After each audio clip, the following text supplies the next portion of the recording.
Hey guys, welcome to our channel ఉండిగం vlogs. నా పేరు సాయి, అందరికీ హాయ్. ఈరోజు మనం చూడబోతుంది శ్రీ భోగనందీశ్వర స్వామి ఆలయం. ఇది కర్ణాటకలోని చిక్కబల్లాపూర్ అనే జిల్లాలో బెంగళూరు నుంచి దాదాపు 80 to 90 కిలోమీటర్స్ దూరంలో ఉంది. ఈ ఆలయం ఇషా ఫౌండేషన్కి ఒక 20 కిలోమీటర్స్ దూరంలో, నంది హిల్స్కి ఒక 7 కిలోమీటర్స్ దూరంలో ఉంది. బెంగళూరులో మేమున్న ప్లేస్ నుంచి ఈ టెంపుల్ రీచ్ అవ్వడానికి దాదాపు 2 hours టైం పట్టింది. ఫైనల్లీ టెంపుల్ రీచ్ అయిపోయాం. Let's get in.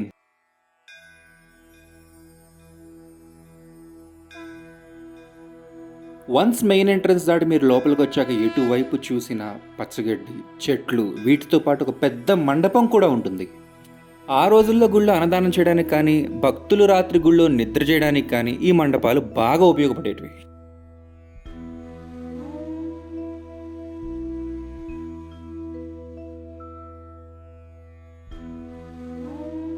ఇది మన శివయ్య కోసం నిర్మించిన ఒక పురాతనమైన రథం. చూసారా, రథం పైన శిల్పాలు ఎంత అందంగా చెక్కబడున్నాయో.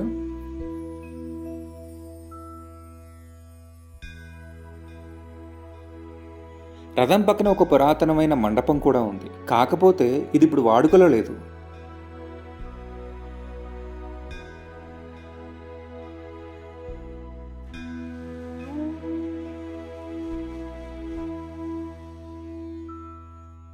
చూసారా, గుడి బయట ప్రాంగణం అంతా ఎంత విశాలంగా ఉందో అంతే క్లీన్గా కూడా ఉంది.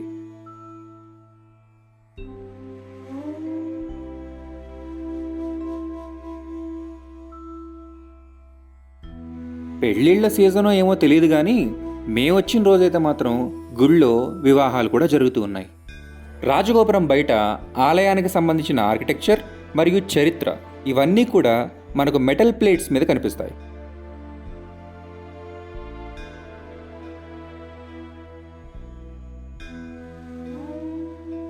ఈ ఆలయం 800 CE అంటే దాదాపు 1000 సంవత్సరాల క్రితం మహారాజు బాణా విద్యాధర్ గారి భార్య మహారాణి రత్నావళి గారి చేతుల మీదుగా నిర్మించబడింది.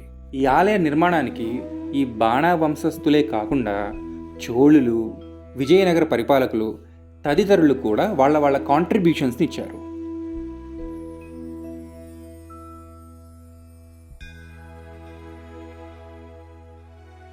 ఆలయ ప్రాంగణంలోనే ఒక కోనేరు కూడా ఉంది. ఈ కోనేటిలో స్నానం చేసి స్వామి దర్శనం చేసుకోవచ్చు అనుకుంటున్నారేమో, వాటర్ అయితే అంత క్లీన్గా లేవు.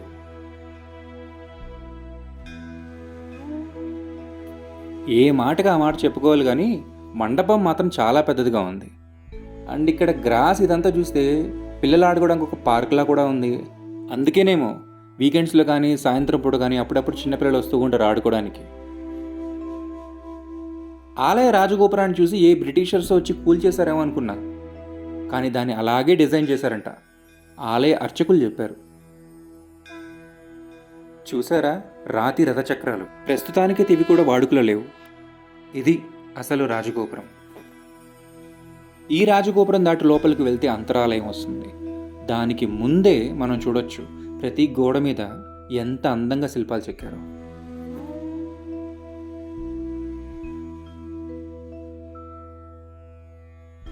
ఇది అంతరాలయంలోని మండపం.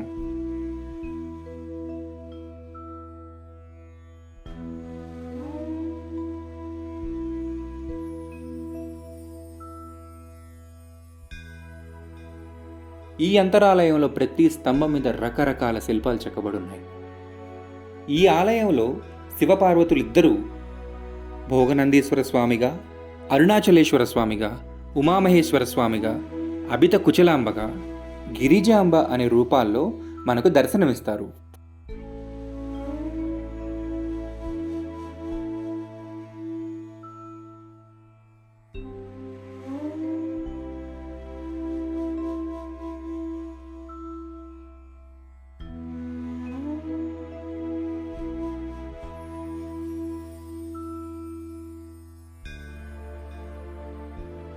కొబ్బరికాయలు కొట్టుకొని వాళ్ళ మొక్కులు తీర్చుకోవాలనుకునే భక్తులందరూ కూడా ఇక్కడ కొబ్బరికాయలు కొట్టుకోవచ్చు.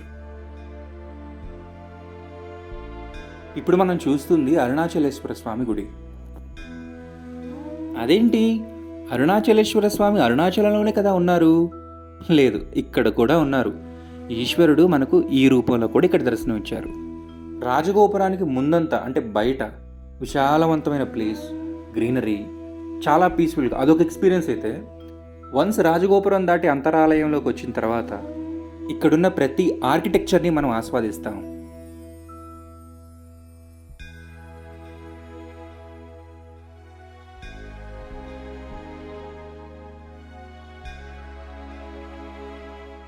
ఇది అభితకుచలాంబ అమ్మవారి దేవాలయం.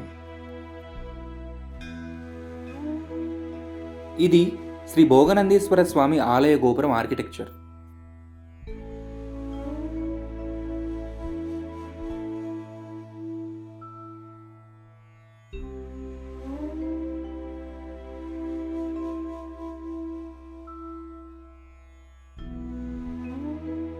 ఈ ఆలయంలో అమ్మవారు మనకు గిరిజాంబ అనే రూపంలో దర్శనమిస్తారు.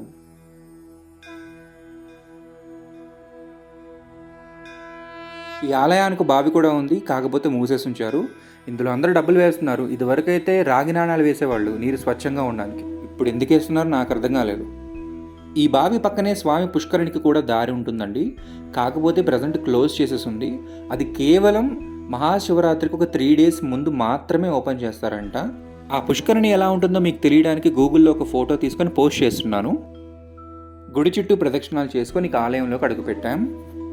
అరుణాచలేశ్వర స్వామి, భోగనందేశ్వర స్వామి టెంపుల్స్ ఎంత అందంగా ఉంటాయో, ఆ 2 టెంపుల్స్కి మధ్యలో ఉన్న ఉమామహేశ్వర స్వామి గుడి ఆర్కిటెక్చర్ కూడా చాలా అందంగా ఉంటుంది. వీడియో రికార్డ్ చేయడానికి నాకు కుదరలేదు, కానీ మీకు అర్థమయ్యేలా కనిపించడానికి ఒక ఫోటో మాత్రం పోస్ట్ చేస్తున్నాను.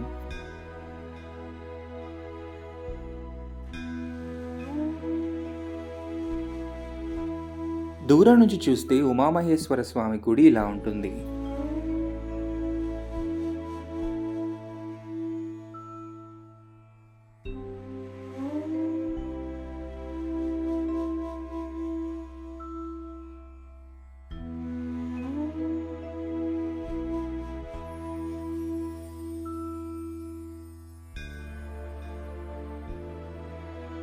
టెంపుల్స్ ఆర్కిటెక్చర్లో భాగంగా రాతితో చేసిన ఈ గొడుగు మాత్రం నాకు చాలా నచ్చింది.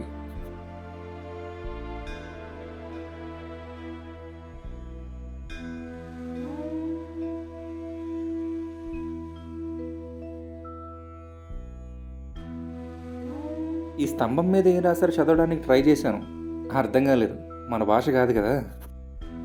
ఫైనల్గా నవగ్రహాలు కూడా ప్రదక్షిణ చేసుకొని ఇంకా రిటర్న్ అయిపోయాం. ఇది ఇవాల్టి వీలాగ్. మీ అందరికీ నచ్చిందనే ఆశిస్తున్నాను. అందరికీ నచ్చితే లైక్ చేయండి, కమెంట్ చేయండి, షేర్ చేయండి, సబ్స్క్రైబ్ చేసుకోవడం మాత్రం మర్చిపోకండి. నెక్స్ట్ టైం ఇంకో వీలాగ్తో మరో ప్లేస్లో కలుద్దాం. Thank you for watching.